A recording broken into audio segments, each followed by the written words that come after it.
করব WBSSC group D এর set number 5 এর যে ম্যাথমেটিক্সগুলো আছে সেগুলো। তো চলো স্টার্ট করা যাক।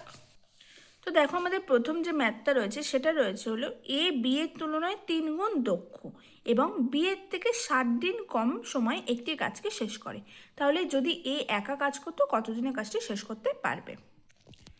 তো আমরা কোয়েশ্চেনে বলে দিয়েছি যে এ বি এর তুলনায় 3 গুণ দক্ষ, তার মানে কি বি এর কাজের থেকে 3 গুণ হচ্ছে এ, মানে 3a ইজুয়াল টু বি। তাহলে এর কাজ করতে সময় লাগে হচ্ছে বি এর থেকে 60 দিন কম, মানে কি বি এর কাজ মাইনাস এ এর কাজ ইজুয়াল টু হচ্ছে 60 দিন।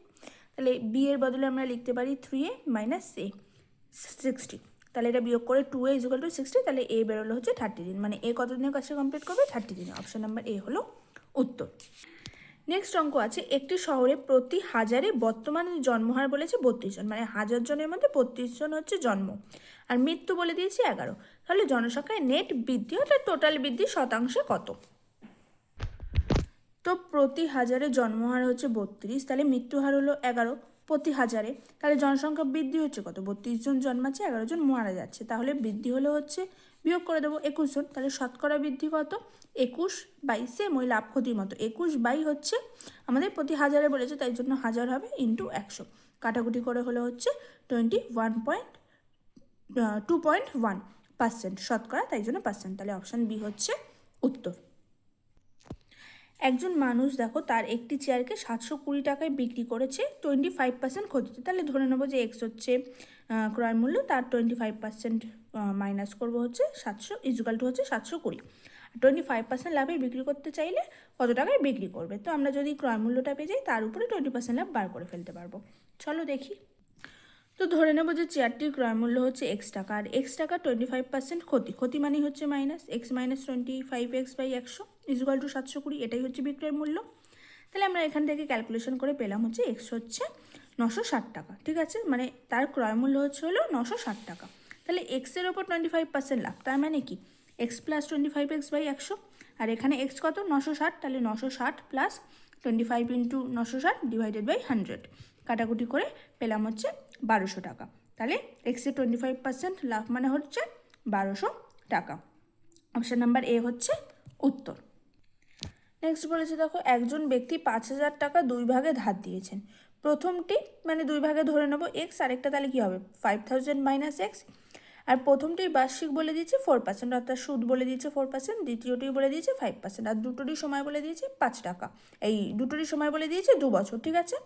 তাহলে তিনি মোট আর কি সুদ কামিয়েছে, অর্থাৎ দুটো থেকে সুদ নিয়েছে হচ্ছে 440 টাকা। তাহলে দুটো ভাগের অনুপাত কত? তো দেখো 5000 টাকা দুটো ভাগ করে নেবো, ধরে নিয়েছি যে প্রথম ভাগ পি টাকা, দ্বিতীয় ভাগ হচ্ছে খুব স্বাভাবিকভাবে 5000 মাইনাস পি টাকা। প্রথম ভাগে 2 বছরে 4% সুদ, তাহলে সরল সুদ কত? P into 4 into 2 divided by 100। আর দ্বিতীয় ভাগে 2 বছরে 5% সুদ, তার মানে কি দ্বিতীয় ভাগের পি হচ্ছে এটা 5000 মাইনাস পি ইন্টু হচ্ছে 5 হচ্ছে আর সুদ, আর ইন্টু 2 হলো সময় বছর ডিভাইডেড বাই 100, আর মোট সুদ তার মানে কি এটা প্লাস এটা, তো এটা প্লাস এটা করে নিয়েছি ইজুয়াল টু হচ্ছে মোট সুদ। মোট সুদের জায়গায় বসিয়ে নেবো 440, আর এটা কাটাকুটি করে নিয়েছি, করে এটা বেরিয়েছে। দেন এই দুটোর আর কি লসাগু করে যোগ বিয়োগ করেছি, করে আমাদের পি বেরোচ্ছে হচ্ছে 3000। তাহলে আমাদের প্রথম ভাগ হচ্ছে 3000, দ্বিতীয় ভাগ কত 5000 মাইনাস 3000 ইজুয়াল টু 2000, আর তাদের দুটোর অনুপাত চেয়েছে। প্রথমটা প্রথমে লিখবো, দ্বিতীয়টা দ্বিতীয়তে লিখবো কিন্তু, ঠিক আছে। তাহলে 3000:2000 কাটাকুটি করে হলো হচ্ছে 3:2। অপশান নাম্বার বি হলো উত্তর। নেক্সট বলেছে দেখো, প্রথম 13টি বিজোড় স্বাভাবিক সংখ্যার গড় বের করো, ঠিক আছে। তো দেখো এন সংখ্যক সংখ্যার গড় আমরা এর আগেও করেছি n+1 ডিভাইডেড বাই 2, আর প্রথম 13টা বিজোড় সংখ্যা আমি এখানে লিখে নিয়েছি। তাহলে আমাদের n কত 25, মানে শেষ সংখ্যাটাই হচ্ছে আমাদের n 25 প্লাস 1 ডিভাইডেড বাই 2, তো 26/2 ইজুয়াল টু 13। তাহলে 13টি সংখ্যার গড় কত? 13টি বিজোড় সংখ্যার গড় কত? 13। অপশান এ হচ্ছে উত্তর। নেক্সট বলেছে দেখো, একটি অর্থের ওপর 2 বছরের চক্রবৃদ্ধি সুদ বলে দিয়েছে 105 টাকা। আমরা ধরে নেবো একটা পি টাকা, তো পি টাকার উপরে 105 টাকা চক্রবৃদ্ধি সুদ, এবং সাধারণ সুদ বলে দিয়েছে 100 টাকা। তাহলে বার্ষিক সুদের হার আর অর্থের পরিমাণ নির্ণয় করো। ওকে, তো দুটো উত্তর চেয়েছে, একটা বার্ষিক সুদের হার মানে আর, আরেকটা হচ্ছে পি এর মান। তো দেখো চক্রবৃদ্ধি সুদ আমাদের বলে দিয়েছে 105, যেটা 2 বছরে, আর সাধারণ সুদ বলে দিয়েছে 100, যেটা আমাদের 2 বছরে। ঠিক আছে, তাহলে আমরা বার করবো কি 1 বছরের সুদ প্রথমে বার করছি। তাহলে মানে চক্রবৃদ্ধি সুদ মাইনাস সাধারণ সুদ হচ্ছে আমাদের সুদ, নর্মাল সুদ। ঠিক আছে, মানে প্লেন সুদ যেটাকে বলা হয়। তো 105 মাইনাস 100 ইকুয়াল টু 5 টাকা। তো প্রথমে আমরা কি করব, প্রথমে আমরা সহজ সুদ বার করবো, সেম এই ফর্মুলাই। ঠিক আছে, PRT/100, বাট আই এর জায়গায় বসাবো হচ্ছে প্রথম সুদটা, মানে যেটা আমাদের প্লেন সুদ সেটা। তাহলে 5 ইকুয়াল টু পি এর জায়গায় বসিয়ে নিয়েছি আমরা। পি আমাদের কত, আবার এখান থেকে আমরা বার করতে হচ্ছে। ঠিক আছে, তাহলে 1 বছরের সরল সুদ আমাদের কত, 100, অর্থাৎ সরল সুদ বার করার ফর্মুলা হচ্ছে 100/½ 2 বছর, তাই জন্য 2 দিয়ে ভাগ, তাহলে হচ্ছে 50 টাকা। মানে 1 বছরের সরল সুদ হলো হচ্ছে 50 টাকা। তাহলে এখানে আমাদের পি হচ্ছে 50 ইন্টু আর আমরা বার করবো ইন্টু 1, আর আই আমরা পেয়ে গেছি এই যে 5 টাকা। তো আমরা কাটাকুটি করে নিয়েছি, করে আর পেয়ে গেছি হচ্ছে 10%। এবারে সেম এই জিনিসটা আমরা সরল সুদের এখানে বসাবো। সরল সুদের এসআই হচ্ছে আমাদের 50, পি আমরা এখানে জানি না, ইন্টু আর হচ্ছে আমরা 10 এ পাশ থেকে পেয়ে গেছি, ইন্টু 1, কাটাকুটি করব করে পি হচ্ছে 500, তাহলে 10% 500 টাকা। অপশান এ হচ্ছে উত্তর। নেক্সট অঙ্ক আছে দেখো, মেয়েদের গড় ওজন বলে দিয়েছে 15 কেজি, আর ছেলেদের গড় ওজন বলে দিয়েছে 30 কেজি, আর উভয়ের মোট আর কি দুজনেরই গড় ওজন হচ্ছে হলো 25 কেজি। যদি ছেলেদের সংখ্যা 12 হয় তবে মেয়েদের সংখ্যা কত? তো ধরে নিয়েছি যে মোট মেয়েদের সংখ্যা জি, গার্লস, তাই জন্য জি ধরে নিয়েছি, আর ছেলেদের সংখ্যা হচ্ছে 12, যেটা আমাদের কোশ্চেনে বলে দিয়েছে। তাহলে মেয়েদের গড় ওজন বলে দিয়েছে 15 কেজি, তাহলে জি সংখ্যক মেয়েদের মোট গড় ওজন কত হবে, 15 জি কেজি, আর ছেলেদের গড় ওজন কত, 30 কেজি। তাহলে মোট তাদের গড় ওজন কত, অর্থাৎ 12 জনের গড় ওজন 30 × 12 360 কেজি, আর উভয়ের গড় ওজন আবার বলে দিয়েছে 25 কেজি।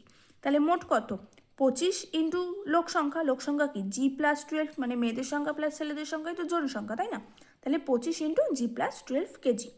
তাহলে আমাদের ফর্মুলা অনুসারে দুজনের আবার মোট ওজন বলে দিয়েছি, আমরা পেয়ে গেছি।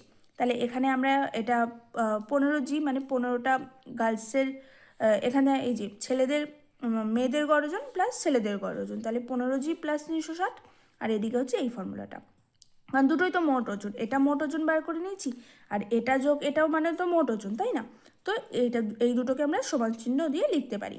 তো জিটাকে এই 15 জিকে ওপাশে নিয়ে গেছি, তাহলে এখান থেকে বেরিয়ে গেল 10 জি, আর 360 মাইনাস 300, তাহলে বেরোলো 60, তাহলে জি হচ্ছে কাটাকুটি করে 6, তাহলে অপশান নাম্বার বি হচ্ছে উত্তর, মানে গার্লস সংখ্যা হচ্ছে 6 জন। নেক্সট বলেছে দেখো, দুটি সংখ্যার অনুপাত বলে দিয়েছে 9:11, যদি তাদের যোগফল 660 হয় তবে তাদের পার্থক্য কত, অর্থাৎ তাদের বিয়োগফল কত? তো দুটি সংখ্যার অনুপাত বলে দিয়েছে 9:11, আমরা ধরে নেব যে প্রথম সংখ্যা হচ্ছে 9x আর দ্বিতীয় সংখ্যা হচ্ছে হলো 11x, তাদের যোগফল হচ্ছে 660, মানে কি 9x প্লাস 11x হচ্ছে 660। তাহলে এখান থেকে আমরা x পেয়ে গেলাম 33, তাহলে প্রথম সংখ্যা কত, 9 × 33, আর ইয়ে কত, দ্বিতীয় সংখ্যা আমরা এরমভাবে বার করতে পারি, তবে আমার মনে হয়েছে যে 11x দিয়ে বিয়োগ করে নেওয়াটাই সুবিধা, তাই জন্য করেছি। দেখো পার্থক্য মানে কি, 11x মাইনাস 9x বিয়োগ করে নিয়েছি, তার মানে কত, 2x। ঠিক আছে, তাহলে হচ্ছে 2 × x আমরা আবার পেয়ে গেছি 33, তাহলে 2 × 33 66 হচ্ছে উত্তর, অপশান নাম্বার এ হলো উত্তর।